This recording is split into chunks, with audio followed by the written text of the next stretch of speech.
মন্ত্রী যারাই যখন হয়েছে এই তাদের কাছে পৌঁছতে পৌঁছতে তাদের লক্ষ লক্ষ টাকা লাগে চাকরি নিতে গিয়া, কারণ ঘুষের একটা হেলা চলে বাংলাদেশে। প্রত্যেক সরকার দিদা এসে একই অবস্থা আমরা লক্ষ্য করছি।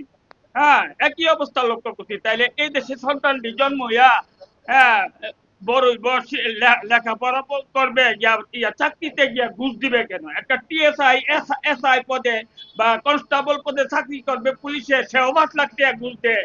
হ্যাঁ, এই দেশে। তাহলে এই দেশটা কিসের উপর থাকবে? এই দিলে আমাদের। তাহলে এইগুলি বন্ধ করার জন্য আমি এমপিতে দাঁড়াই। আরেকটা হলো, এই দেশে যেহেতু বেকারত্ব বাড়ছে, তাহলে আমাদের দেশে উৎপাদন জিনিস বাড়াতে হবে, কর্মসংস্থান বাড়াতে হবে, ওরা যেন কাজ করতে পারে বিদেশের সাথে। এগুলি তো দেখেন, আমাদের দেশে সবচেয়ে বড় একটা সম্পদ আছে, এটার নাম হলো মানব সম্পদ। হ্যাঁ, সবচেয়ে বড় সম্পদ হলো জনসম্পদ।